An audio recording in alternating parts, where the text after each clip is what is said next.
Hello, hello. Good evening. Um, so I'm coming to you today with no official plan. I'm just going to speak on this subject that comes up again and again. People come to me regularly expressing difficulty, concern, challenge with their Kundalini awakening experience. So I just want to start off with a disclaimer. I'm not even remotely going to be able to talk about all of the insides and outsides and nooks and crannies and potentialities that can happen in a Kundalini awakening because each and every awakening experience, perception, and process is going to be so different for each and every person. But I want to touch on a few key distinctions and ways of understanding and thinking about this energy in this process that can be orienting, grounding, and comforting. So, a Kundalini process is the process of unwinding your mental structures that create your sense of self, that create the context for the life that you live. And so, in especially, Vedic ways of thinking about things, we talk about the samsara, we talk about the maya, we talk about the lila, the dance of creation, the dream of God that is taking place, all of the forms arising from the essential source, which is wonderfully nothing. It's um essentially our perception of everything is rooted in an illusion, which is our sense of I-ness, which is commonly called the ego.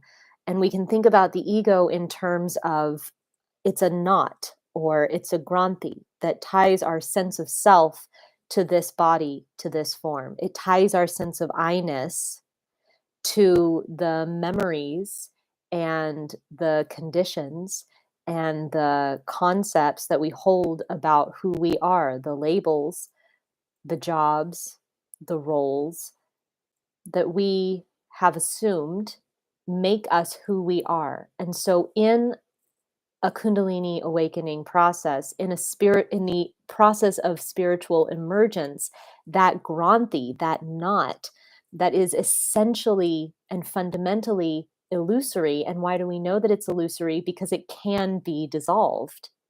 And when it is dissolved, there is a spontaneous realization that we are not the separate sense of self. We are not the sense of I. We are something inexplicable. We are our greater nature. We are that deeper field. We are not only awareness, but we are consciousness, and we are something beyond consciousness that is completely um, untalkaboutable.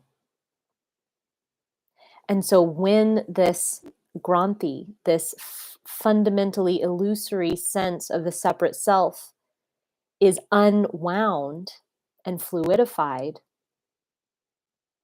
by virtue of the power and the intelligence and the grace of Kundalini Shakti, then we get to experience that firsthand. And so, a phrase that I love that describes this state is Sat Chit Ananda, beingness, consciousness, bliss. We're not going to get into the samadhis and into the nirvikalpa samadhis, the abiding awareness without the sense of self.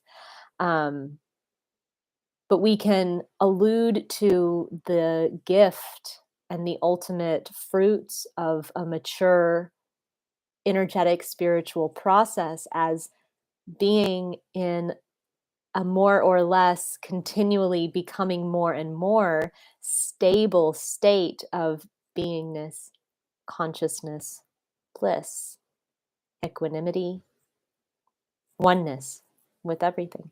So a Kundalini process is it's this inherent within everything potentiality, a biospiritual evolutionary on switch that starts the dissolution of this Granthi. So the Kundalini, in and of itself, is pure grace. It is pure light. It is pure divine energy, period. So the ego is tricky, right? Because it's fundamentally doesn't exist. And yet it really has convinced us that it does.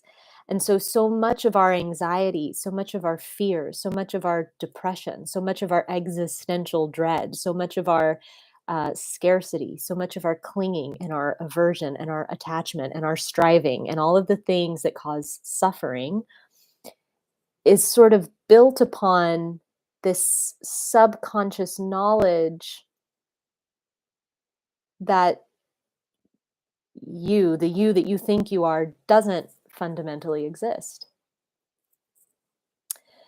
So there's barriers upon barriers upon barriers upon barriers of rigidities and solidities and armorings and consciousness structures that are built in dependence of defending this fragile ego sense that have to be sublimated in the process of spiritual emergence. So when people have difficult Kundalini processes, what they are experiencing is um, a reflex and a resistance and a confusion that their sense of I and their sense of self is somehow in danger when this force of Shakti, this intelligence that is pure light and pure grace, I guarantee you,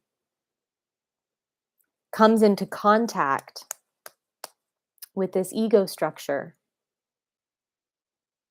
It's the kleshas, or the five hindrances. The kleshas are, I don't think I remember all of them, but the kleshas are ignorance. So we don't know that we are, in fact, this deeper nature. We have our attachments, we have our aversions, we have fear of death. So there's one more that I'm forgetting, but we have our fear of death, and that is the big one, right? We're not only afraid of our physical death, but we're afraid of the death of any part of who we think we are. We might even be afraid of the death of the things that we think we want to heal. When we get right down to it, we are loyal to our fields of trauma. We are loyal to our family dynamics that may or may not be healthy or functional. We are loyal to our habits of feeling and thought. So that fear of death is one of the major hindrances of spiritual forward movement and momentum and awakening. So when people have difficult Kundalini processes, a lot of the challenge is that they're not educated about the reality of what Kundalini process is, which is that it's a dissolution, it's an unwinding. Most people activate Kundalini or come into spiritual practices in order to be more, in order to have more, in order to ascend, in order to manifest their best life. And Kundalini process just continually washes away all sense of doing, all sense of being, all sense of having, all sense of specialness, until you are equanimous, until you are one with everything. So it's our ego's resistance and our fear of death that makes Kundalini process really difficult. So people will come to me and they'll say, I feel like I'm dying. Yes, you are. Not physically, but your personality is dying. Yes. I feel like my life is falling apart. Totally. Because there's a changing of moving into the dharma, of moving into the flow of destiny, of moving into a greater will, the will of God, you could say. And so your personal will no longer has the same kind of foothold, or at least your perception of your personal will's foothold on your life gets slippery. there's a quickening, right? And because Kundalini process, as it flows throughout your system and it um, begins to stimulate and strengthen and invigorate and open and actually charge each psychic center, what we usually call chakras. Chakras are only felt because they're chock full of psychic debris. They're chock full of all of your unprocessed, uninvestigated, unrealized stuff. So when you feel your chakra, that's what you're feeling. As the chakra clarifies and the Kundalini permeates, you won't feel it anymore because it becomes all fluidified. That solidity that you're feeling disperses, right? So there's a quickening of your karma that can happen.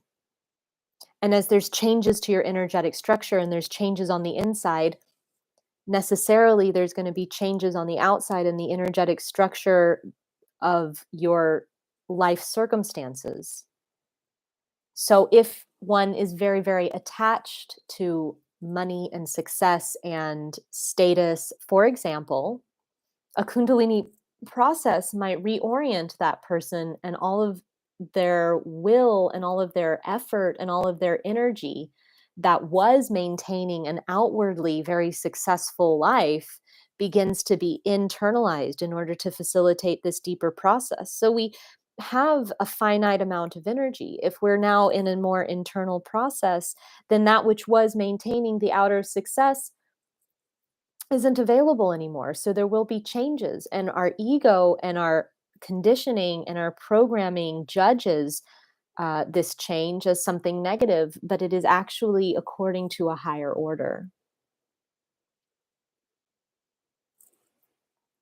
So understanding that you are now at the mercy of a process that is greater than you, and it is your job, you, the little you that you think you are, is your job to educate yourself about what is happening and to get on board and to cooperate and to learn to commune with the intelligence, right? Because when we start opening to our greater nature and moving in concert with this intelligence, we can manifest extraordinary things, things of a deeper nature that's more in alignment with our soul, with our dharma, with our destiny, with our purpose, that's more in service and in harmony and in integrity with harmlessness.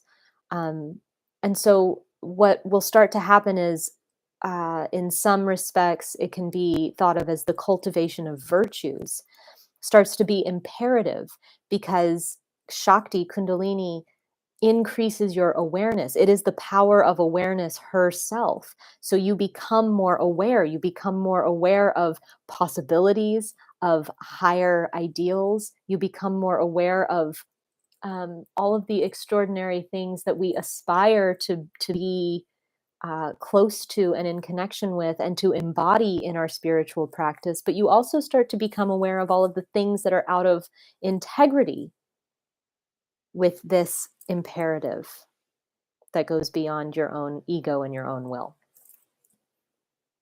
right?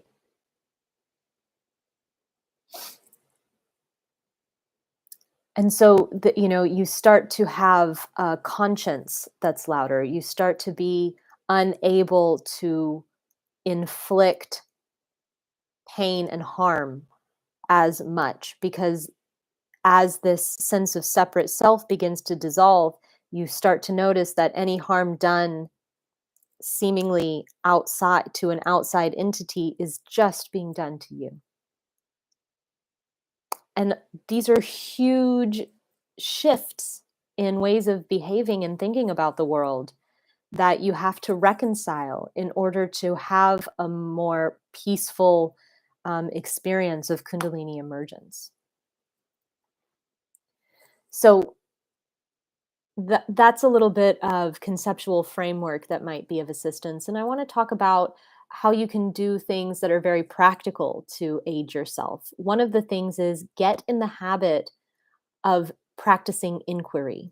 So Kundalini process, a big majority of Kundalini process is the sort of excavation, revelation, and um, clarification of previously unconscious materials. So it's the unconscious becoming conscious. So if you are in the habit of thinking everything is external and your circumstances victimize you, you're going to be in for a world of hurt. You must begin to internalize your process of understanding, asking yourself inquiry, why is this coming up? What is the root of this? What are the meanings that I have associated with this? What is the feeling that comes underneath this? And is it true? Right? So, with the power of this Shakti and with the power of awareness, you begin to unwind and unravel all of the mental constrictions that have kept you in a state of separation, pain, and limitation and lack of movement forward, right? Kundalini process is putting you in a spiritual process. So if you are trying to leverage this energy for personal gain, and you know what that means, personal gain to you, it could be different for every other person. So when we're in a spiritual process, that doesn't mean we don't get to be business owners. It doesn't mean we don't get to have families. It doesn't mean that we don't have romantic relationships. It doesn't mean we aren't creative people. It doesn't mean any of that. But what it does mean is that there has to be a deeper listening for what is truly right for us, what is truly appropriate and manageable for our level of energy at any given moment. And we have to really, and what I find is that this path requires you to be in service. It requires you to be doing something that's actually going to contribute to the whole, because increasingly more and more you will find and you will discover that there is not really any you here, anyways. And so the movements that are coming through you had ought to serve someone other than you. And this energy wants you to go into a spiritual practice. So if you use Kundalini to get fit and to get sexy and to, uh, enjoy sexual exploits, which you can do because it's increased power, it's charismatic, it's a divine energy. You're going to radiate a certain something. If you're doing that, you're going to encounter problems because it's counterintuitive to the wisdom and the imperative and the intelligence of this energy. So my suggestion is that you keep spiritual focus, especially when things get hard. Keep spiritual focus. So what does that mean? It means you find a heart centered, compassionate, preferably enlightened teacher to follow. And you read their books and you consume their material and you listen to their podcasts and you look at them on YouTube and you stay spiritually centered. Because if we are in the process of a spiritual process and trying to fit this into our regular life, we're going to freak out and feel crazy. If it's contextualized within the context that it actually is, then you're going to gain insight. You're going to gain wisdom. You're going to feel directed. You're going to feel connected. You're going to feel like you're on your path. And it might be difficult, but it has a deeper purpose. And you're going to stay connected to that deeper purpose. I highly recommend developing a meditation practice in whatever way that works for you. Kundalini is an electrical process, and it serves to take you into those deeper fields of meditative absorption. That is the best way to use this energy. And yet, this energy will continue incomplete no matter what it is that you do. But if you're on an authentic spiritual path, I would recommend that you leverage the presence of this energy and funnel it into your meditative practice, gaining control and focus over the mind in order to penetrate through the veils of your limited, scattered attention in order to perceive that non dual reality, which is truly there. But it takes some focus and some doing and some training. You're going to want to honor the taxing nature that this energy takes on your physical body. So you're really going to want to find a diet that works for you. If you are eating the same old diet that you've already always eaten, you're going to probably run into some problems. So this isn't moralistic, and I'm not a dietitian. You're going to need to find the diet that works for you. For some people, that's a completely raw plant-based diet. And there are some people that are Kundalini people that will insist that that is the best and the ultimate diet and the one that you should definitely follow. I don't necessarily agree. A good avenue to explore is Ayurveda. So look into Ayurveda.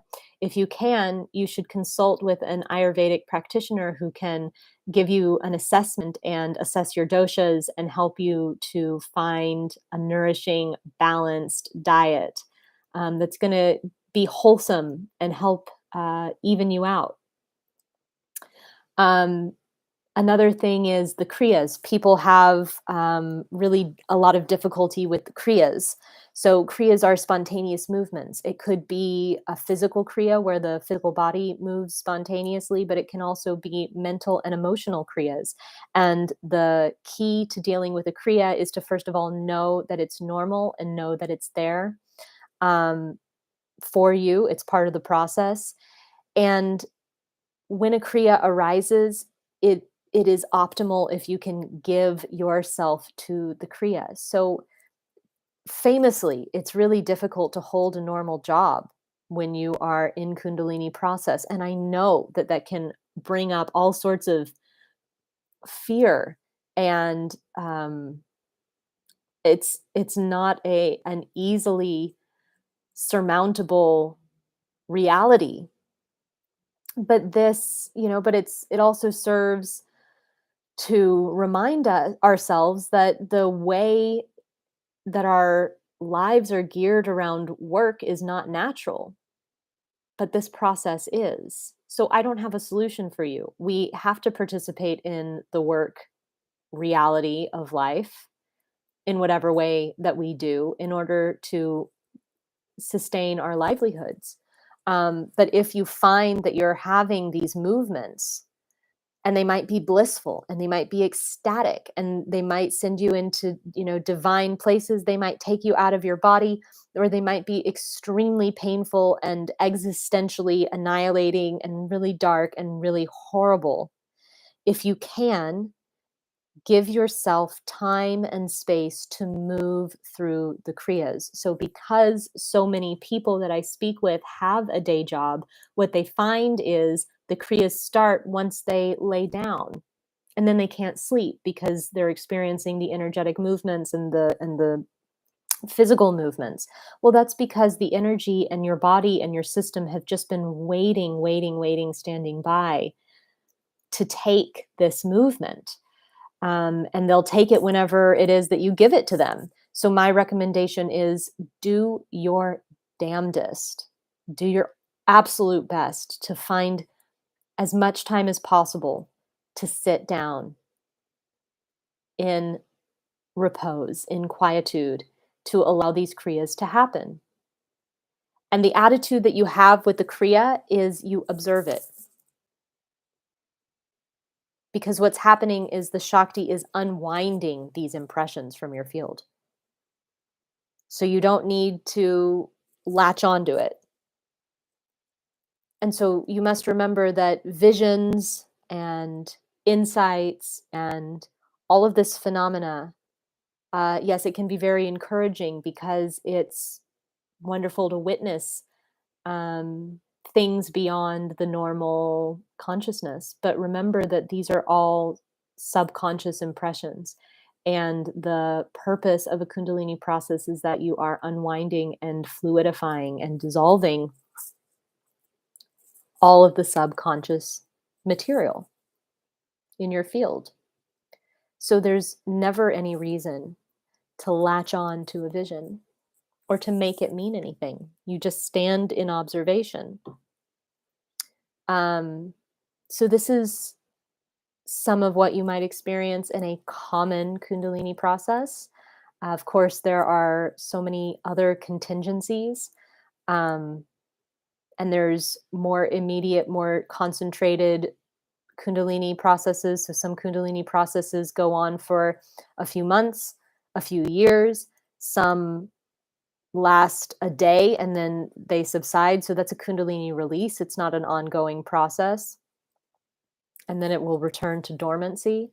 Some release for 2 weeks and then it returns to dormancy. Some people have complete processes and they go through another complete process a different time in their lifetime. For some people, it's a continual process for years.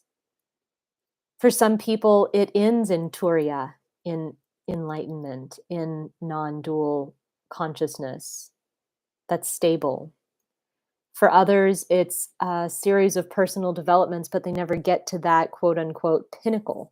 So there's no knowing what the process will yield, but it is by far an absolute, like, it is the most extraordinary gift that can be given to any human being because you're getting to experience what is really, really real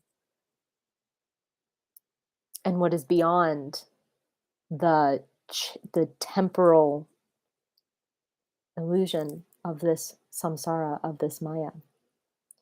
So if you find yourself in Kundalini process, congratulations, take care, be kind to yourself. Every judgment is a great violence to ourselves. Your emotions are going to be turned up. Your awareness is going to be turned up. Your sensitivity is going to be turned up. Your thoughts, your mind is going to be turned up. Know that. Give yourself grace. You have to take care of yourself. You have special needs at this point. So you have to be kind to yourself. Take it easy. Seek education. Seek spiritual masters and teachers who are heart centered and grounded and calm. Eckhart Tolle, Baba Ram Dass, Adyashanti, Byron Katie. Eat well, wholesome things. Please, I know that this is loaded, but please eliminate toxins, intoxicants of all kinds. It will serve you. Learn to get grounded and learn to detach from the phenomena. Funnel this energy into your meditation. You're doing great. I love you.